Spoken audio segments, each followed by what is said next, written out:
उपज्ञानतिमिरान्धस्य ज्ञानञ्जनशलाकया चक्षुरुन्मिलितमेन तस्मै श्रीगुरुवे नमः। श्रीचैतन्यमनोभीष्टं स्थापितं येन भूतले स्वयं रूपकदा मह्यं ददाति स्वपदान्तिकं। वन्देऽहं श्रीगुरु श्रीयुतपदकमलं श्रीगुरून् वैष्णवाचं श्रीरूपं साग्रजातं सगणरघुनाथान्वितं तं सजीवं साद्वैतं सावधूतं परिजनसहितं कृष्णचैतन्यदेवं श्रीराधाकृष्णपादान् सगणललिता श्रीविशाखान्विताश्च नित्यानंदम नमस्तुभ्यं प्रेमानंदप्रदायिते कलौकरुष्यनाशाय जानवेपतये नमः। नमो महावदन्याय कृष्णप्रियं प्रदायिते कृष्णाय कृष्णचैतन्य नामिने गौरद्विषे नमः। पंचतत्वात्मकं कृष्णं भक्तरूपस्वरूपकं भक्तावतारं भक्ताख्यं नमामि भक्तिशक्तिकं। हे कृष्ण करुणा सिंधु दीनबंधु जगतपतये गोपेश गोपिका कांत राधा कांत नमस्तुते तप्त कांचन गौरांगे श्री राधे वृंदावनेश्वरी वृषभानुसुते देवी प्रणमामि हरिप्रिये। वाछाकल्पतरुभ्यश्च कृपा सिन्धुभ्यो च पतितानां पावनेभ्यो वैष्णवेभ्यो नमो नमः। जय श्री कृष्ण चैतन्य प्रभु नित्यानंद श्री अद्वैत गदाधर श्रीवासादि श्री गौर भक्तवृंद। हरे कृष्ण कृष्ण कृष्ण हरे हरे, हरे राम राम राम हरे हरे। इसमें आज हम लोग को अध्याय संख्या 15 भगवद गीता और श्लोक संख्या 9 नंबर पढ़ना है। बोलते हैं श्रोत्रम चक्षु स्पर्शनम च रसनम घ्राणमेव च अधिष्ठायम मनश्चायम विषयानुपसेवते। इस प्रकार दूसरा स्थूल इस शरीर। प्रकार दूसरा स्थूल शरीर।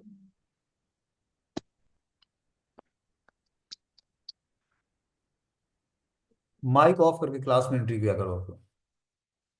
इस प्रकार दूसरा स्थूल शरीर धारण करके जीव विशेष प्रकार का कान आंख जीभ नाक और स्पर्श इंद्रियां प्राप्त करता है जो मन के चारों ओर संपूजित है। इस प्रकार वह इंद्रिय विषयों के एक विशिष्ट समुच्चय का भोग करता है। इससे पहले भगवान ने बताया कि संसार में जीव अपनी देहात्म बुद्धि को एक शरीर से दूसरे में उसी तरह ले जाता है जिस प्रकार वायु सुगंधियों को ले जाती है। इस प्रकार वह एक शरीर धारण करता है और फिर उसे त्याग कर दूसरा शरीर धारण करता है। जिस तरह क्या करती है वायु, क्या करती है सुगंधियों को दूर ले जाती है, ठीक है ना, उसी तरह जीवात्मा क्या करता है एक देह को त्याग करके और दूसरे देह को प्राप्त करता है। ये किस कारण से होता है? कर्मों के कारण होता है उसको, कि जैसा कर्म करेगा और जिस तरह अंत काल में उसकी मनोदशा होगी उसी तरह वो फिर से दूसरे शरीर को प्राप्त करेगा। ये वही बता रहे हैं यहाँ पर कि इस प्रकार दूसरा स्थूल शरीर धारण करके जीव विशेष प्रकार का कान आंख जीभ और नाक और स्पर्श इंद्रियां प्राप्त करता है और मन के चारों ओर संपूजित होता है। इस प्रकार वह इंद्रिय विषयों के एक विशिष्ट समुच्चय का भोग करता है। तो जैसे ही अंत काल में उसकी मनोदशा होती है उसी तरह उसको नया शरीर मिल जाता है, ठीक है ना। और उस प्रकार वो उसी शरीर में प्रवेश कर जाता है जिस शरीर में उसकी जिस तरह की चेतना मृत्यु के समय होती है उसकी। बोलते हैं दूसरे सब यदि जीव अपनी चेतना को कुत्ते और बिल्लियों के गुणों जैसा बना देता है तो उसे अगले जन्म में कुत्ते और बिल्ली का शरीर प्राप्त होता है जिसका वो भोग करता है। चेतना मूलतः जल के समान विमल होती है लेकिन यदि हम जल में रंग मिला दें तो उसका रंग बदल जाता है। इसी प्रकार से चेतना भी शुद्ध है क्योंकि आत्मा शुद्ध है, लेकिन भौतिक गुणों की संगति के अनुसार चेतना बदल जाती है। वास्तविक चेतना तो कृष्ण भावनामृत है। अतः जब कोई कृष्ण भावनामृत में स्थिर होता है तो वह शुद्धतम जीवन बिताता है। देखो मनुष्य की चेतना क्या है ना, कि जब वो मनुष्य जीवन में था तो चेतना बहुत ही पवित्र होती है, शुरुआत में विमल होती है। लेकिन व्यक्ति जो है अपने कर्मों के कारण अलग अलग चेतनाओं को डेवलप कर लेता है। जैसे मान लो कि कोई व्यक्ति है वो धन का लोभी है, ठीक है ना, या बहुत बड़ी बिल्डिंग बनवा दिया, उसके सुरक्षा की चिंता है उसको कि इतना मैंने मर मर के जो है धन कमाया और घर बनवाया, अब इसका रक्षा कौन करेगा, इसकी चिंता हो गई उसको। और उसी चिंतन में उसने शरीर त्याग दिया। तो चिंतन क्या किया उसने अंतकाल में? चिंतन ये किया कि इतना बड़ा जो है मैंने जो पूरे जीवन भर की कमाई अपने घर बनाने में लगाया, इसकी रक्षा कौन करेगा मेरे जाने के बाद? तो मृत्यु के समय और जो ये चिंतन हुआ उसको, तो उसी घर में सिक्योरिटी गार्ड या कुत्ता बन के आ जाएगा रक्षा करने के लिए। ये परफेक्ट है, बिल्कुल बता रहे हैं भगवान की यदि जीव अपनी चेतना को कुत्ते तथा बिल्ली के गुणों जैसा बना देता है तो उसे अगले जन्म में कुत्ते या बिल्ली का शरीर प्राप्त होता है जिससे वो भोग करता है। चेतना मूलतः जल के समान विमल है लेकिन यदि वो जल में रंग मिला दिया जाए तो उसका रंग बदल जाता है। इसी प्रकार से चेतना भी शुद्ध है क्योंकि आत्मा शुद्ध है, लेकिन भौतिक गुणों की संगत के अनुसार चेतना बदल जाती है। जब व्यक्ति भौतिक गुणों के टच में आता है तो उसकी चेतना का हरासमेंट हो जाता है, चेतना बदल जाती है। वास्तविक चेतना तो कृष्ण भावनामृत है। अतः जब कोई कृष्ण भावनामृत में स्थिर होता है तो वह शुद्धतम जीवन बिताता है। तो कहने का मतलब है कि अपनी चेतना को हमें शुद्ध स्तर पर कृष्ण भावनामृत में स्थिर करना पड़ेगा, तभी जाकर हम, यदि उसकी चेतना किसी भौतिक प्रवृत्ति से मिश्रित हो जाती है तो अगले जीवन में उसे वैसा ही शरीर मिलता है। यह आवश्यक नहीं है कि उसे पुनः मनुष्य शरीर प्राप्त होगा, वह कुत्ता, बिल्ली, सूकर, देवता और 84 लाख योनि में कोई भी रूप प्राप्त कर सकता है। तो देखो, आर्ट ऑफ डाइंग, ये भगवत गीता से हमें इस श्लोक से सीखने को मिलता है कि जीवन के अंत में जब हम मृत्यु को प्राप्त होंगे तो हमारी कॉन्सियसनेस कैसी होनी चाहिए। भगवत गीता का एक एक श्लोक बहुत इंपॉर्टेंट है, पूरे जीवन का एक क्या है, एक मैनुअल बुक है कि कैसे हम पढ़ें इसको और कैसे अपने जीवन में हम अपनी चेतना को कैसे संभालें, अपने कॉन्सियसनेस को कैसे भगवान पर स्थिर करें कि अंत काल में भगवान का स्मरण हो पाए। इसीलिए हमें क्या करना है, प्रैक्टिकली यही है कि जीवन में देखो बहुत सारे दोस्त मित्र बनेंगे, मिलेंगे हमें, जो हमारी चेतना को जो है हरासमेंट पहुंचाएंगे। हमें क्या करना है कि धीरे धीरे बस भगवान के भक्तों के अलावा और किसी से मित्रता ही ना हो। नहीं तो जब तक आपके अंदर भोग की इच्छाएं रहेंगी, अब भौतिक एसोसिएशन रहेगा, तब तक आपको इस भौतिक संसार में आना ही आना पड़ेगा। भगवत क्या गीता क्या करती है, हमारे समस्त भौतिक आसक्तियों को, समस्त भौतिक पदार्थों से जो हमारा रिलेशनशिप है सबको छिन्न भिन्न कर देती है, और जो व्यक्ति इसके आदेश का पालन करे तो, और तभी जाकर उसकी कॉन्सियसनेस जो है भगवान में स्थिर हो पाएगी। और जब तक हमारी कॉन्सियसनेस भगवान में स्थिर नहीं होगी तब तक हम परम शांति को प्राप्त नहीं करेंगे, और जब तक परम शांति को नहीं प्राप्त करेंगे तब तक परम भगवान को हम जान नहीं पाएंगे, और जब तक हम परम भगवान को जान नहीं पाएंगे तब तक धाम में उनके जाने की इच्छा नहीं होगी, जब तक इच्छा नहीं होगी तब तक हम उनके धाम को जाएंगे नहीं। इसीलिए किसी भी आप पर्टिकुलर भक्तों से भी पूछो तो उसकी धाम जाने की इच्छा नहीं कि मैं भगवान के धाम अंत जाना चाहता हूँ अंत काल में। उसको अभी लगता है कि भोग जो है वो भगवान के धाम से अच्छा है, अभी हमें भोग करना है, और भगवान से भोग ही मांगता है वो, कि हमारा बिजनेस सुधर जाए, हमारे घर के सदस्य सुधर जाएं, बच्चे का जो है जॉब लग जाए, बेटी की शादी हो जाए, यही भौतिक इच्छाएं हैं उसके अंदर। लेकिन क्या बता रहे हैं भगवान की, अपने समस्त भौतिक इच्छाओं से को छोड़कर ही व्यक्ति जो है अपनी चेतना को शुद्ध बनाकर और शुद्धतम जीवन बिता सकता है। लेकिन यदि चेतना किसी भौतिक प्रवृत्ति से मिश्रित हो जाती है तो अगले जीवन में उसे फिर वैसा ही शरीर प्राप्त होगा। यहां तक कि अगर जो चॉकलेट खाने की भी इच्छा है तो फिर से भौतिक संसार में आना पड़ेगा। इसीलिए अपनी इच्छाओं को हमें शुद्ध करना है। जब तक हमारी इच्छाएं और आसक्तियां, हमने बोला था कि आसक्ति और इच्छाओं को व्यक्ति छोड़ नहीं सकता है, उसको क्या करना पड़ेगा, पवित्र परिवेश देना पड़ेगा। जब हमारी इच्छाएं और आसक्तियां पवित्र होंगी तभी जाकर हमारी कॉन्सियसनेस शुद्ध होगा। और ये आसक्तियों और जो है क्या बोलते हैं, आसक्ति और इच्छाएं, ये समाप्त नहीं होगी। जब तक मनुष्य शरीर है तब तक ये दोनों चीजें बनी रहेंगी। इसको बस हमें पवित्र एक परिवेश देना है। बोलते हैं उत्क्रामंतम स्थितम वापि भुजानम वा गुणान्वितम विमूढ़ा नानुपश्यन्ति पश्यन्ति ज्ञान चक्षुषा। मूर्ख न तो समझ पाते हैं कि जीव किस प्रकार अपना शरीर त्याग सकता है, और न ही वे ये समझ पाते हैं कि प्रकृति के गुणों के अधीन वह किस तरह के शरीर का भोग करता है। लेकिन जिसकी आंखें ज्ञान में प्रशिक्षित होती हैं वह यह सब देख सकता है। क्या बोलते हैं, जो व्यक्ति मूर्ख है, मूढ़ है, वो जीव किसी प्रकार किस प्रकार अपना शरीर त्याग सकता है, न ही वह समझ पाता है, न ही प्रकृति के गुणों के अधीन वह किस प्रकार शरीर का भोग करता है। लेकिन जिसकी आंखें ज्ञान में प्रशिक्षित हैं वह यह सब देख पाता है। तो जो व्यक्ति भगवत गीता के ज्ञान से वाकिफ नहीं है वो ये नहीं देख पाता है कि हम शरीर का त्याग किस प्रकार कर रहे हैं और प्रकृति के गुणों के अधीन किस प्रकार हम शरीर का भोग कर रहे हैं, शरीर से भोग कर रहे हैं। जैसे जैसे प्रकृति के गुण उसको प्रभावित करते हैं वैसे वैसे उसके अंदर लक्षण प्रकट होते हैं। जब सात्विक गुण उत्पन्न होता है शरीर में, मन बुद्धि में, तब उसको सात्विक कार्य अच्छा लगता है। लेकिन जैसे ही रजोगुण का प्रकोप बढ़ता है वैसे ही उसके अंदर भोग की इच्छाएं, भौतिक लालसाएं जागृत होती हैं कि ज्यादा से ज्यादा धन कमाना है और धन का अलग अलग चीजों में उपयोग करके अपने को सुखी करना है। लेकिन जितना ही स्ट्रगल करता है इस भौतिक संसार में धन कमाने के लिए, उतना ही और मेहनत करता है और मेहनत करता है और भौतिक संसार में फंसता जाता है। और जितना ही धन कमाने का प्रयास, जितना ही स्ट्रगल, उतना ही दुखी होता है। इसीलिए आचार्यों का कहना है कि सिंपल जीवन, और जितना ही सिंपल जीवन होगा उतना ही उच्च क्या है, सादा जीवन और उच्च विचार, सिंपल लिविंग और हायर थिंकिंग, तब जाकर जो है हम भगवान को जानने के योग्य हो पाएंगे। जब तक हमारी सिंपल लिविंग नहीं होगी तब तक हायर थिंकिंग नहीं होगी। हायर थिंकिंग मतलब आध्यात्मिक ज्ञान के सीखने और समझने के योग्य नहीं हो पाएंगे। क्योंकि जब तक हमारा कठोर स्ट्रगल भरा जीवन होगा तब तक हमारे अंदर रजोगुण का समावेश होगा। और रजोगुणी बुद्धि से भगवान के ज्ञान को नहीं सीख समझ सकते हम।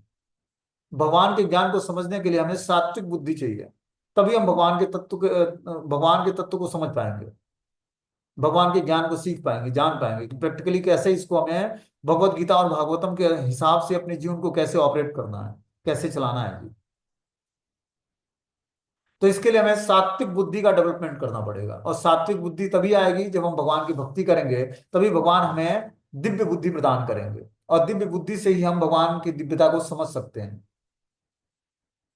बोलते हैं ज्ञान चक्षुषा शब्द अत्यंत महत्वपूर्ण है। बिना ज्ञान के कोई न तो यह समझ सकता है कि जीव इस शरीर को किस प्रकार त्यागता है, न ही वह अगले जीवन में कैसे शरीर धारण करने जा रहा है, अथवा यह कि वह विशेष प्रकार के शरीर में क्यों रह रहा है। इसके लिए पर्याप्त ज्ञान की आवश्यकता होती है, जिसे प्रामाणिक गुरु से भगवत गीता तथा अन्य ऐसे ही ग्रंथों को सुनकर समझा जा सकता है। जो इन बातों को समझने के लिए प्रशिक्षित है वह भाग्यशाली है। मतलब जो भाग्यशाली व्यक्ति है वही ऐसे ज्ञान को सीखता, समझता और जानता है कि जीव इस शरीर को किस प्रकार त्याग करे, न ही वह यह कि अगले जीवन में कैसा शरीर धारण करने जा रहा है, अथवा यह कि वह किस प्रकार के शरीर इस प्रकार के वह विशेष प्रकार के शरीर में क्यों रह रहा है। इसका ज्ञान जब वो भगवत गीता का अध्ययन करता है, प्रमाणिक गुरु की शरण ग्रहण करता है और ग्रंथों को सुनता है, तब वो जान पाता है कि किस कारण से हमें ये पर्टिकुलर शरीर मिला है, क्यों मैं इस भौतिक संसार में कष्ट झेल रहा हूं, और क्यों मैं इस शरीर का त्याग करने वाला हूं। इसको तभी व्यक्ति जान सकता है जब वो प्रमाणिक गुरु से भगवत गीता के ग्रंथों को सुनेगा, समझेगा।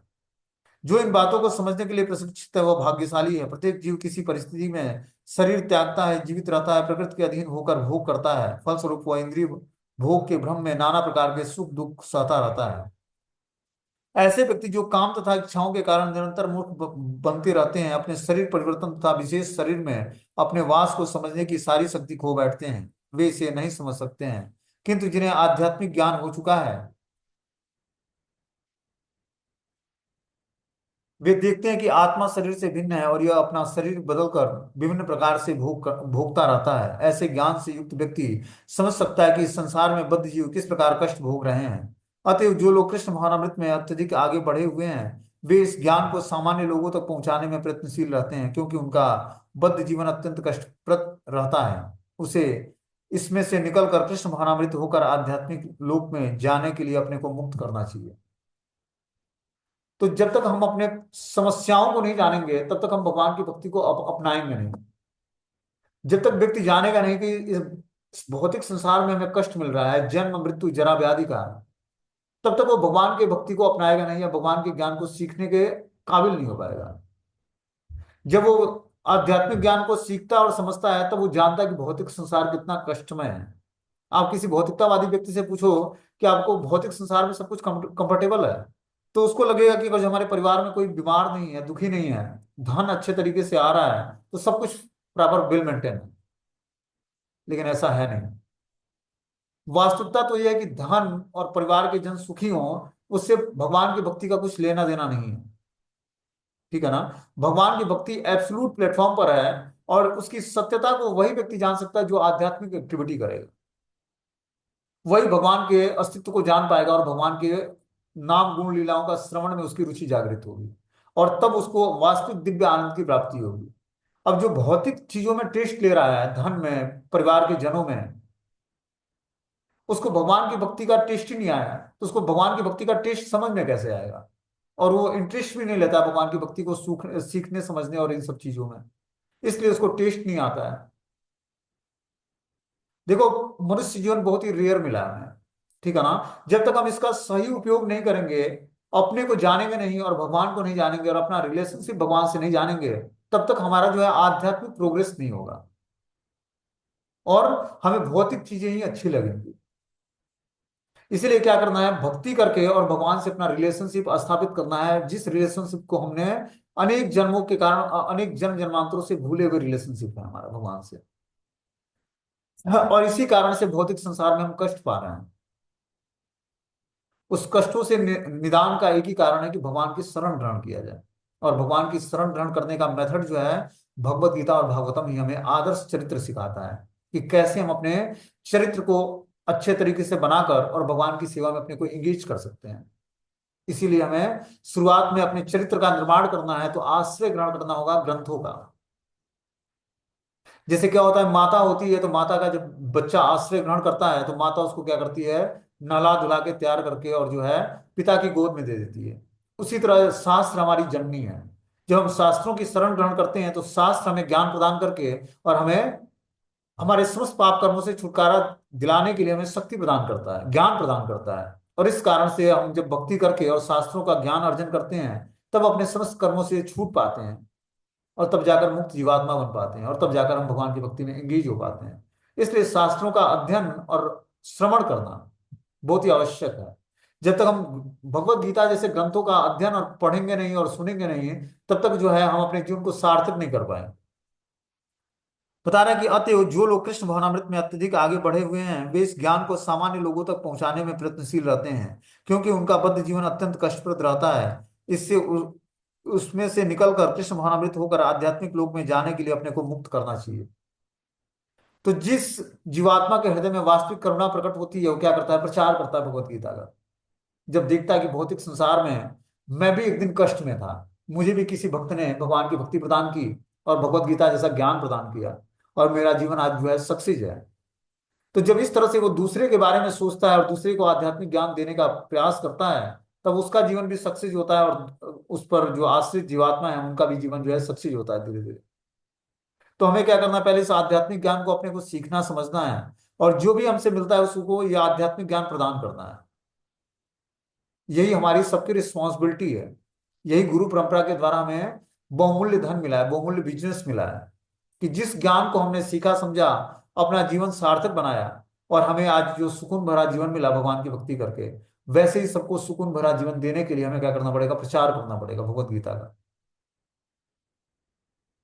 इसीलिए इस आध्यात्मिक ज्ञान का वितरण करना हर जीवात्मा का धर्म है। जैसे पिता के सपने को पुत्र क्या करता है, पूरा करता है, उसी तरह अपने गुरु परंपरा का उद्देश्य है। श्रील जीव गोस्वामी में नरोत्तम दास ठाकुर और श्यामानंद प्रभु और नरोत्तम दास ठाकुर, श्यामानंद प्रभु और क्या नाम है, एक और आचार्य हैं श्रीनिवास ठाकुर, श्रीनिवास आचार्य। इन तीनों को बंगला के जो ग्रंथ थे उसको लेकर बंगाल भेजा प्रचार करने के लिए। ये प्रचार कार्य आज से नहीं चल रहा है, ये जब आचार्य गोस्वामी लोग थे जब वृंदावन में, इनसे ये प्रथा चली आ रही है अपने परंपरा में कि आध्यात्मिक ज्ञान का वितरण बुक के माध्यम से करें और लोगों को यह आध्यात्मिक ज्ञान बताएं। तो उन्होंने नरोत्तम दास ठाकुर, श्यामानंद प्रभु और श्रीनिवास आचार्य को भेजा कि आप लोग जाकर बंगाल में इस ग्रंथों का वितरण करो, इस ग्रंथों को पढ़कर लोगों को प्रचार करो। तो हर व्यक्ति का उत्तरदायित्व तो बनता है कि हम इस शास्त्रों को सुने, ज्ञान को, और आगे प्रचार करें लोगों को। जितना हमने सीखा है अपने क्लास में अपने गुरु से उतने ही ज्ञान को हम वितरण भी करें आगे। ऐसा नहीं पूरा जब ट्रेंड हो जाएंगे पूरा भगवत गीता भागवतम पढ़ के याद हो जाएगा तो हम प्रचार करें, ऐसा नहीं है। आपने जितना सीखा समझा सुना जाना उतना ही लोगों को बता दो।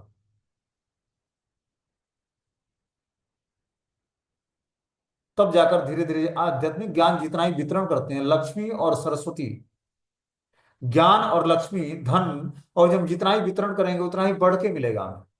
लेकिन जितना ही छुपा के रखेंगे उतना ही उसका हरासमेंट होगा। इसलिए ज्ञान जो है हमें आध्यात्मिक ज्ञान जो क्लास के माध्यम से या शास्त्रों के माध्यम से या भक्तों के माध्यम से हमें पता लगता है, उस ज्ञान का वितरण करना है। जो हमें प्रॉफिट दिया उस प्रॉफिट को सबसे जोड़ना है, तब भगवान प्रसन्न होते हैं। बोलते हैं यतन्तो योगिन चैनम पश्यन्त आत्मव्यवस्थितम, यतन्तो अप्यकृतात्मानो नैनम पश्यति चेतसा। आत्म साक्षात्कार को प्राप्त प्रयत्नशील योगी जन यह सब स्पष्ट रूप से देख सकते हैं, लेकिन जिनके मन विकसित नहीं होते हैं, जो आत्म साक्षात्कार को प्राप्त नहीं है, वे प्रयत्न करने पर भी यह नहीं देख पाते कि क्या हो रहा है। क्या बता रहे हैं यहाँ पर भगवान कि आत्म साक्षात्कार को प्राप्त प्रयत्नशील योगी जन यह स्पष्ट रूप से देख सकते हैं, लेकिन जिनके मन विकसित नहीं है, जो आत्म साक्षात्कार को प्राप्त नहीं है, वे प्रयत्न करने पर भी यह नहीं देख पाते हैं।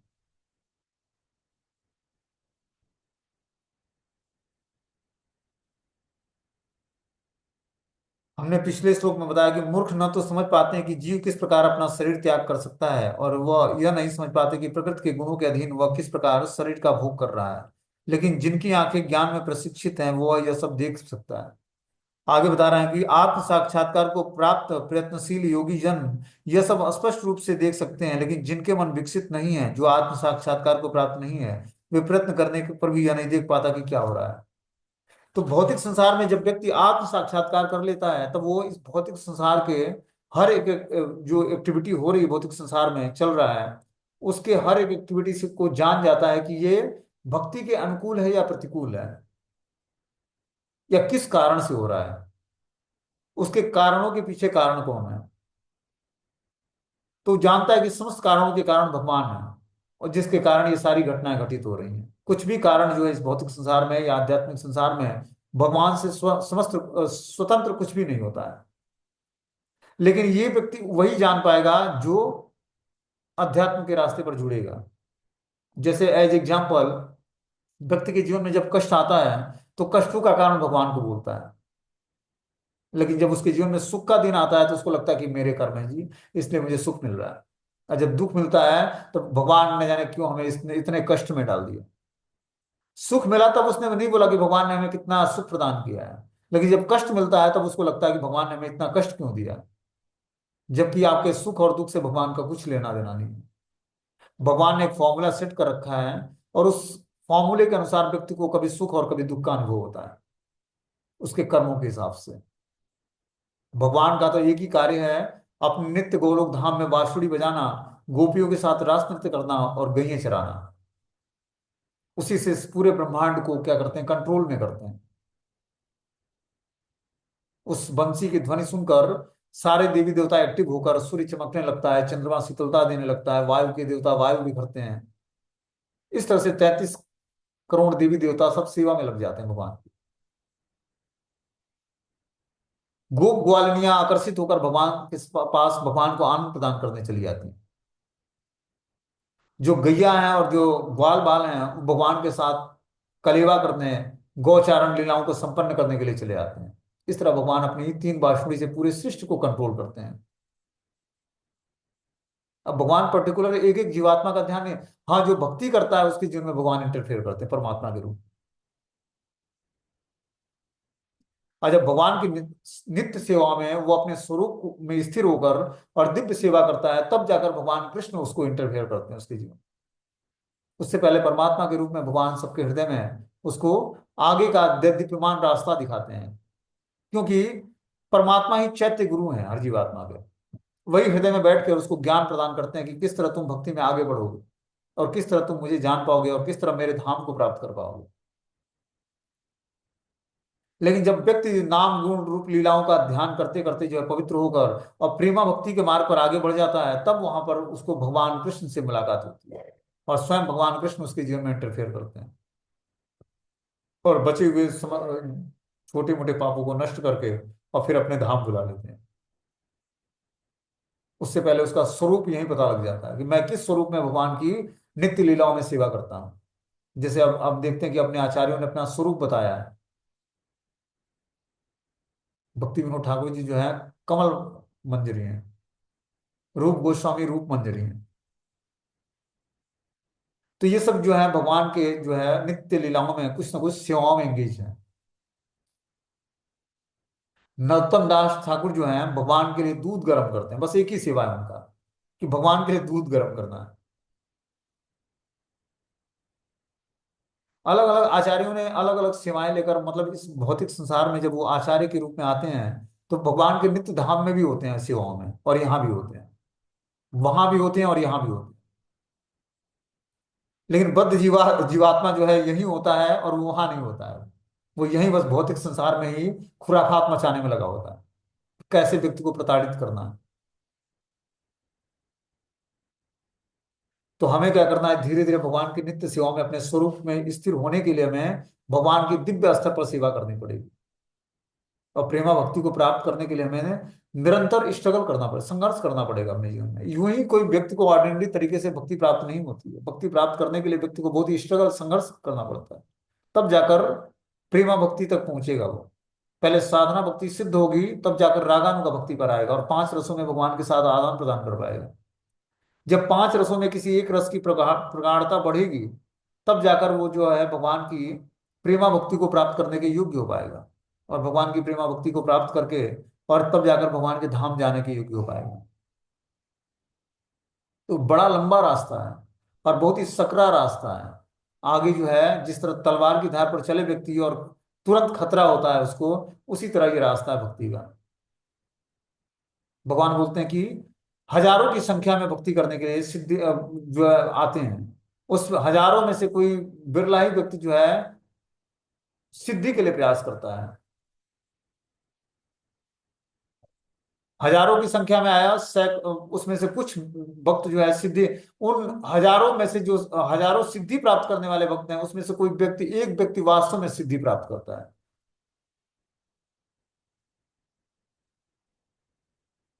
तो इतना रेयर है भक्ति भगवान की। ऐसा नहीं कि तुरंत माला पकड़ते ही सब गोलोकीरा प्रेम धना और हरि नाम संकीर्तना, तुरंत सब कुछ प्रकट हो, ऐसा नहीं है। आपको बहुत ही संघर्ष करना पड़ेगा जीवन में, तब जाकर भगवान की शुद्ध भक्ति प्राप्त होगी।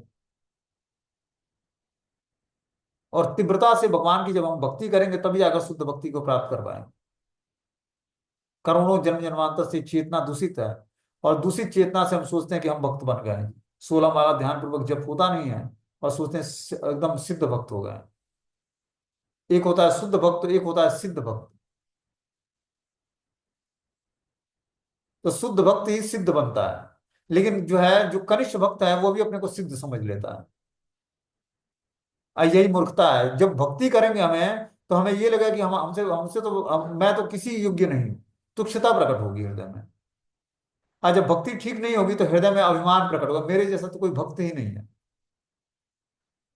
सबके अंदर कमी दिखेगी, यहां तक कि गुरु और भगवान में भी कुछ कमी दिख जाएगी। तो ये सबसे बड़ा अनर्थ है। जब व्यक्ति भक्ति करता है तो उसको लगता ही नहीं कि मैं भक्त हूं। आज जो भक्ति नहीं करता है उसको लगेगा कि मेरे जैसा तो कोई भक्ति नहीं है। मेरा तो माला, प्रभु जी की माला 8 बजे होती है, मैं तो 3:30 बजे जग के माला, मंगला आरती से पहले 8 माला समाप्त हो जाती है हमारी, और मंगला आरती के बाद 8 माला हो जाती है। मैं सबसे बड़ा भक्त हूँ। तो ये हृदय में इच्छा प्रकट होगी कि मेरा जैसा तो कोई भक्ति ही नहीं है। बाहर भी नहीं है, अंदर भी नहीं है, मंदिर के अंदर भी नहीं है कोई और बाहर भी नहीं है। तो ये सबसे बड़ी मूर्खता है। जब भक्ति करोगे तो हृदय में तुच्छता प्रकट होगी, विनम्रता प्रकट होगी, सहिष्णुता प्रकट होगी, और सबको मान देने की इच्छा प्रकट होगी। तब जाकर आप भक्ति में धीरे धीरे सिद्धि अवस्था को प्राप्त करोगे। जब हृदय में अभिमान उपट रहा है कि हमारे जैसा तो कोई भक्त ही नहीं है पूरे मंदिर में, पूरे अपने सोसाइटी में, पूरे कॉलोनी में, इसका मतलब सबसे बड़े गधे हो आप। भक्ति करके अभिमान प्रकट नहीं होता, भक्ति करके विनम्रता प्रकट होती है। सबको मान देने की इच्छा जागृत होती है। आपको लगे मैं तो बहुत ही तुच्छ और घिनौना व्यक्ति हूँ। ये तो गुरु और कृपा और गुरु और वैष्णव की कृपा हो कि जो हम कुछ माला जप कर पा रहे हैं। और वास्तविकता यही है, हम अपने प्रयास से एक नाम भी कृष्ण का नहीं ले सकते हैं। वास्तविकता है ये। इस बात को जब धीरे धीरे जब भक्ति में ग्रोथ करोगे, तब इस बात पर विश्वास होगा कि कहीं ना कहीं गुरु और वैष्णव की कृपा है, जिसके कारण हम हरि नाम का जप कर पा रहे हैं, जिसके कारण हम कुछ सेवाएं कर पा रहे हैं। लेकिन ये अभिमानी व्यक्ति को ये चीजें रियलाइज नहीं होंगी। जिसके अंदर अभिमान है उसको ये चीजें रियलाइज नहीं होंगी। उसको लगेगा कि मैं प्रयास कर रहा हूं इसलिए मैं माला जप कर पा रहा हूं। लेकिन वास्तविकता तो ये है कि ये कृपा सिद्ध प्रोसेस है, ये रास्ता ही कृपा का है। जब हम कृपा की याचना करते हैं लोगों से, गुरुजनों से, वैष्णव से, भगवान से, तो उनकी कृपा से ही हमें मंत्र जाप करने की शक्ति प्राप्त होती है। उस तरह तो मैकेनिकल जाप होता है, बिना प्रार्थना किए हुए जो जाप होता है वो कृत्रिम जाप है।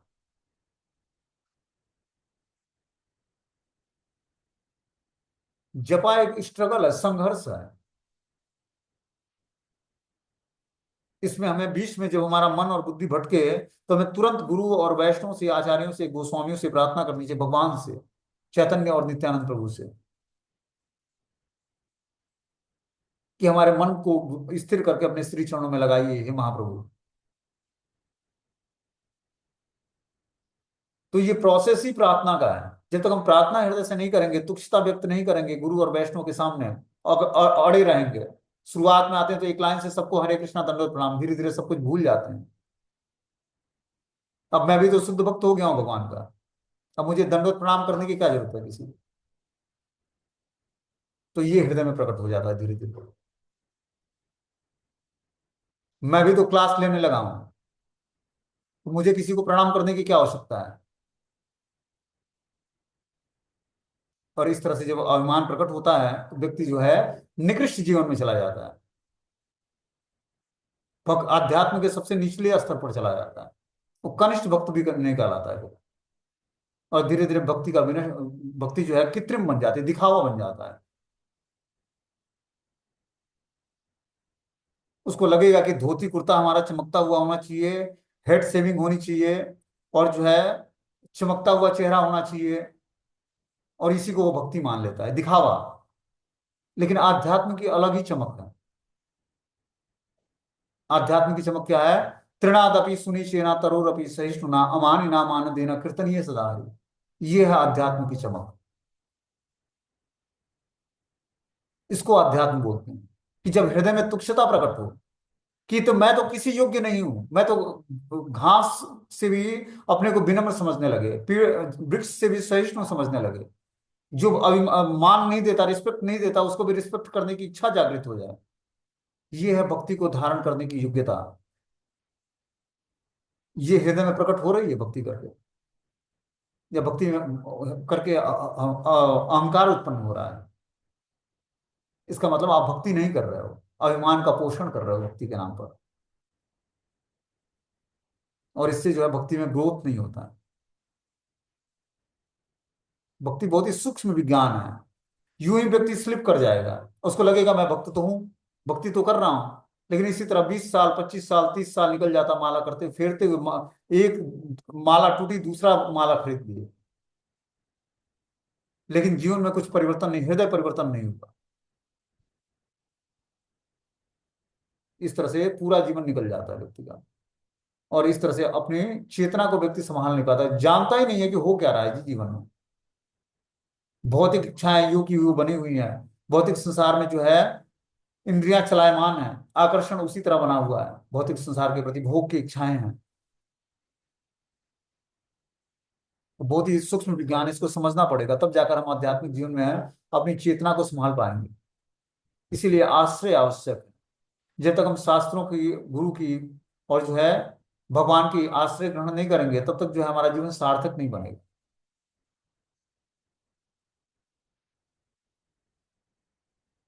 इसीलिए हमें निरंतर भगवान से प्रेयर करना चाहिए कि भगवान हमारी चेतना और मन बुद्धि में इग्नोरेंस न उत्पन्न हो किसी के प्रति, भगवान के प्रति, गुरु के प्रति, भगवान के भक्तों के प्रति।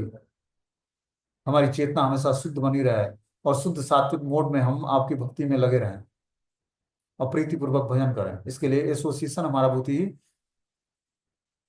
शुद्ध होना चाहिए।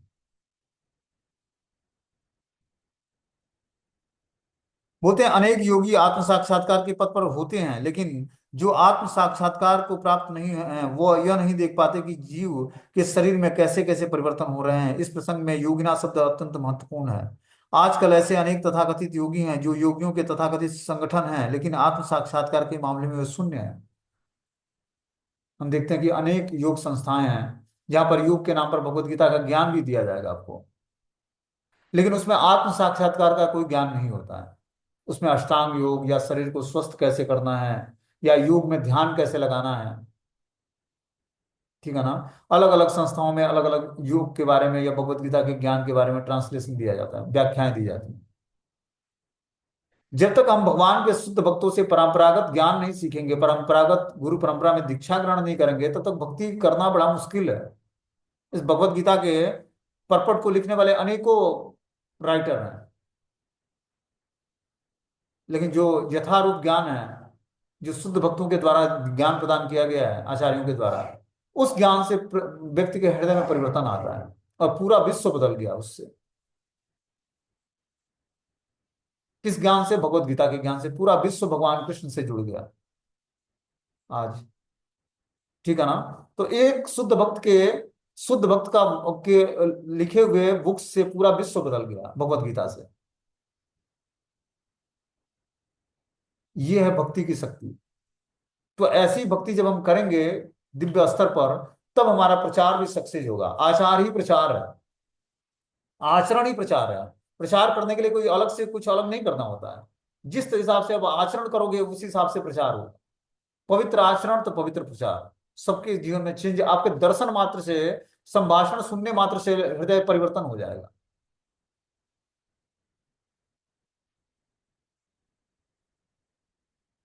और ऐसा पवित्रता आएगा कैसे, जब हम श्रवण और कीर्तन ध्यान पूर्वक करेंगे भगवान के नाम का। तब जाकर ऐसी हमारे अंदर क्वालिफिकेशन, योग्यता आएगी कि हम शुद्ध तरीके से भगवान के नाम का प्रचार कर पाएंगे और जीवन को सफल बना पाएंगे, अपना भी और जिसको प्रचार करेंगे उसका भी जीवन सफल होगा। बोलते हैं वे ऐसे अनेक तथाकथित यौगिक संस्थान हैं जो आत्म साक्षात्कार के मामले में शून्य हैं। वे केवल कुछ आसनों में व्यस्त रहते हैं। यदि उनका शरीर सुगठित और स्वस्थ हो गया तो वे संतुष्ट हो जाते हैं। उन्हें इसके अतिरिक्त कोई जानकारी नहीं होती है। यद्यपि वे तथाकथित योग पद्धति का प्रयास करते हैं, लेकिन वे स्वरूप सिद्ध नहीं हो पाते हैं। ऐसे व्यक्ति आत्मा के देहांतरण को नहीं समझ पाते हैं। केवल वे ही ये सभी बातें समझ पाते हैं जो सचमुच योग पद्धति में रमते हैं, जिन्हें आत्मा, जगत तथा परमेश्वर की अनुभूतियां हो चुकी हैं। दूसरे शब्दों में जो भक्ति योगी है वे समझ सकते हैं कि किस प्रकार से सब कुछ घटित हो रहा है। तो जब व्यक्ति भक्ति योग के नियमों का पालन करता है तब वो जान पाता है कि किस प्रकार इस भौतिक संसार में जो है जीवात्मा प्रताड़ित हो रही है, और उसके बाद भी जीवात्मा भगवान की तरफ मुड़ने को तैयार नहीं। ठीक है ना। तो भक्ति करके ही हम अपने वास्तविक स्थिति को जान पाएंगे। जो भक्ति नहीं करता वो समझता है कि शरीर स्वस्थ है और जो है शरीर में कोई बीमारियां नहीं है, परिवार में कोई बीमार नहीं है, धन आ रहा है, इसका मतलब सब कुछ परफेक्ट है। लेकिन वास्तविकता ये नहीं है। वास्तविकता ये है कि जब तक जीवात्मा भगवान की भक्ति से जुड़ेगा नहीं, भक्ति योग के नियमों का पालन नहीं करेगा, तब तक वो वास्तविक ज्ञान से वाकिफ नहीं होगा, आत्म साक्षात्कार के लिए प्रयास नहीं करेगा, तब तक वो सुखी नहीं रह सकता है। लेकिन ये बताए कौन किसको? वो तो कुछ फॉर्चुनेट लोग जो हैं, जो हम लोग भक्ति करने का प्रयास कर रहे हैं भगवान और गुरु की कृपा से। तो ये बहुत ही सौभाग्य है, तभी हम लोग कर पा रहे हैं। भौतिक संसार में किसी को पता ही नहीं कि भक्ति भी नाम की भी कोई चीज है जो दिव्य आनंद प्रदान करती है। उसको तो लगता है कुछ योग करके शरीर स्वस्थ कर लिया जाए, यही सब भक्ति है जी। सब बढ़िया चल रहा है, सब कुशल मंगल है। पहले लिखा जाता ना पत्र में कि हम यहाँ पर कुशलता पूर्वक होते हुए आशा करते हैं कि आप भी कुशल पूर्वक होंगे। लेकिन कुशल है कौन, और कुशलता का अर्थ क्या है कि जब हम भगवान की भक्ति करेंगे तभी कुशल पूर्वक रहेंगे और अगले व्यक्ति के लिए भी शुभकामना व्यक्त करेंगे। ठीक है। हरे कृष्ण। कोई क्वेश्चन हो तो आप लोग पूछ सकते हो अभी, 1 मिनट।